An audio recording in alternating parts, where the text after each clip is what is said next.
Hey, I'm going to be talking about Australia. I'm going to compare Australia to the US in a few different ways concerning the culture differences and similarities.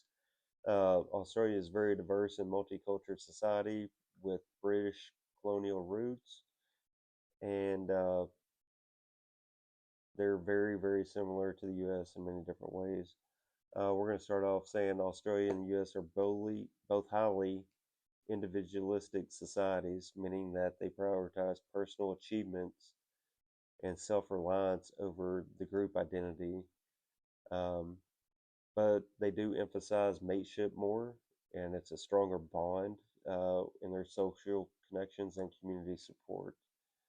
They are also a low context culture, similar to similar to the U.S., meaning communication is direct, explicit, and straightforward.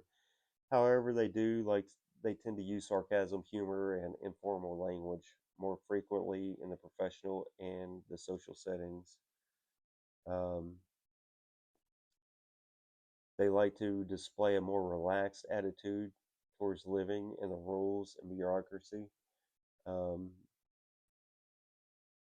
they have a lower power distance, meaning the lower levels in their power feel more freely to speak to the higher power of Australia.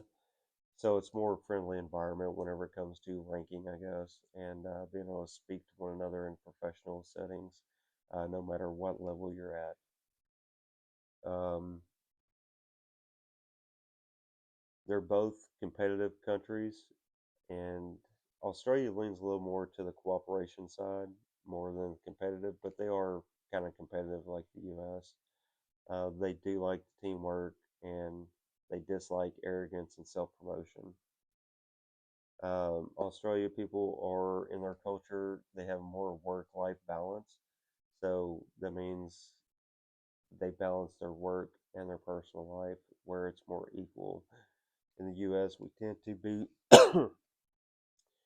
more competitive in our professional lives where all we do is work, work, work, and spend less time in our personal life. In Australia, they use sarcasm and dry humor more, slang and abbreviations, and they got a strong sun and outdoor lifestyle. So that's part of their laid back culture is they like to be outside and doing things more. Um, they have a couple of holidays that are unique to Australian tradition. National holidays celebrating Australian culture is January 26th. Anzac Day is April 25th. It honors Australian and New Zealand soldiers. And Melbourne Cup, first Tuesday in November. It's a major horse racing event. I guess it's similar to the Kentucky Derby in the States. Um, some of their nonverbal behaviors be thumbs up, and kind of like in the US, it's usually a positive, but it can also be offensive in some context. I don't know what that context is yet, but I'd be careful to use a thumbs up with Australians just in case. Eye contact is very important also. Personal space is similar to the US. We don't want to invade the personal space. But just like in the US, there are going to be some of the same people that invade the space, get too close up in your personal space when they're communicating. Um, some of the culture competency takeaways is understanding the sense of humor they have and the slang. That'll help with misunderstandings because you may take it differently if you're an uptight person, which we know there are some Karens out here, and you're in Australia and they joke around with you and they use some slang terms or humor.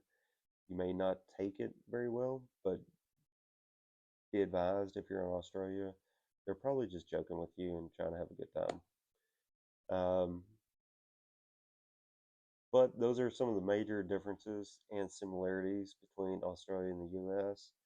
If you like to go further in depth into learning this, I would suggest going into the Australian website on Google and it will give you further details.